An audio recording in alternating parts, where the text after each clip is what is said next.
आज क्रांति दिवस है, 10 मई है। आज 10 मई 1857 को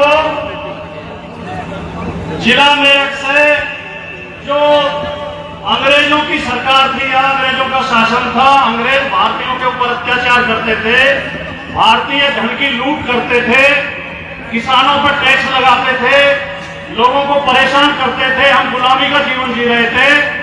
उस गुलामी के खिलाफ 10 मई 1857 को जिला मेरठ से कोतवाल धन सिंह गुर्जर के नेतृत्व में एक लड़ाई शुरू हुई थी और जो पूरे भारत में फैल गई।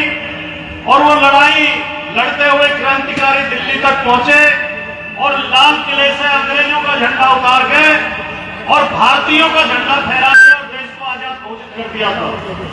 आज हम क्रांति दिवस के अवसर पर उन शहीद कोतवाल धन सिंह गुर्जर जी और उन असंख्य शहीदों के चरणों में नमन करते हैं, जिनकी कुर्बानियों की वजह से बेशक 90 साल बाद आजादी मिली, लेकिन 1947 में देश आजाद हुआ। और मैं गर्व के साथ ये कह सकता हूं कि जिला बुलंदशहर में काले आम पर मेरे सगे परदादा मजलिस जमींदार को भी उस क्रांति में फांसी लगी थी, वो भी क्रांतिकारियों में शामिल थे। साथियों, आज जिस पार्टी की सरकार भारत में है और उत्तर प्रदेश में है, ये पार्टी देश को फिर से गुलामी की ओर ले जा रही है। ये जो हमें आजादी, जिन मूल्यों के लिए, जिन सुविधाओं के लिए, जिन आसानियों के लिए हम आजादी लेकर आए थे, उस आजादी के अर्थ को धीरे धीरे ये पार्टी खत्म करती जा रही है।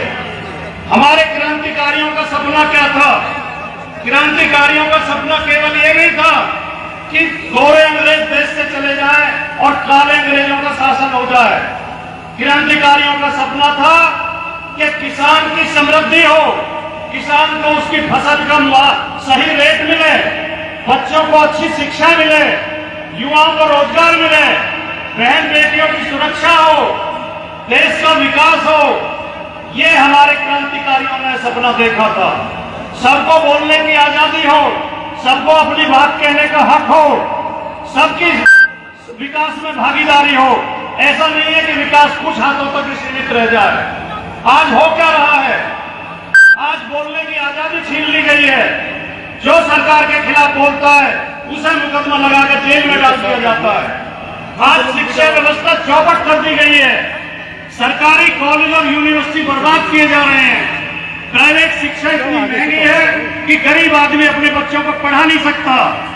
सरकारी अस्पतालें बर्बाद की जा रही हैं और प्राइवेट चिकित्सा इतनी महंगी है, अस्पतालों का इलाज इतना महंगा है कि गरीब आदमी अपने बच्चे का इलाज नहीं करा सकता। चुनाव आयोग ईडी और सीबीआई का प्रयोग करके चुनाव जीते जा रहे हैं। एसआईआर करके लोगों के वोट काट दिए जाते हैं। पश्चिम बंगाल में 27 लाख ऐसे लोगों को वोट नहीं डालने दिएगा जिनके नाम वोटर लिस्ट में थे। और जहां दलित, पिछड़े और मुस्लिम मोहल्लों में पुलिस लगा दी जाती है, वोट नहीं डालने दिया जाता। इसलिए आज हमारे नेता, समाजवादी पार्टी के राष्ट्रीय अध्यक्ष श्री अखिलेश यादव जी ने पीडीए का नारा देकर ये कहा है कि गरीबों, किसानों, मजदूरों, नौजवानों, महिलाओं, दलितों, पिछड़ों और अल्पसंख्यक समाज के लोगों सड़क पे आओ। अगर आप लोग सड़क पे नहीं आओगे तो ये काले अंग्रेज आपकी आजादी छीन लेंगे और फिर से इस देश को गुलाम बना देंगे।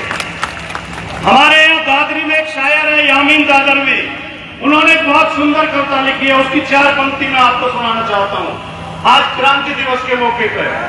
कि अंग्रेजों ने काले कुत्ते पाले थे, वे ही उनकी सत्ता के रखवाले थे। एक दिन गोरे हिंदुस्तान को छोड़ गए, लेकिन कुत्तों की जंजीरें तोड़ गए। गोरे चले गए, कुत्ते आजाद हुए, हिंदुस्तानी अब ज्यादा बर्बाद हुए। कुत्तों ने सब आशाएं जख्मी कर दी, कुत्तों ने सब भाषाएं जख्मी कर दी। इन कुत्तों से देश को मुक्त कराना है, फिर से आजादी का बिगुल बजाना है। तो साथियों, ये खाली जो 2027 में उत्तर प्रदेश में चुनाव होगा, ये केवल चुनाव नहीं है, ये आजादी की लड़ाई है। अगर चाहते हो कि आपके बच्चों को अच्छे स्कूलों में शिक्षा मिले, आपके बच्चों को रोजगार मिले, सेना में भर्ती हो, सेना की भर्ती बंद कर दी है, रेलवे की भर्ती बंद कर दी है, डाक विभाग की भर्ती बंद कर दी है।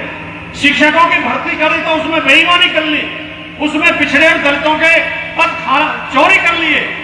इस देश में हो क्या रहा है?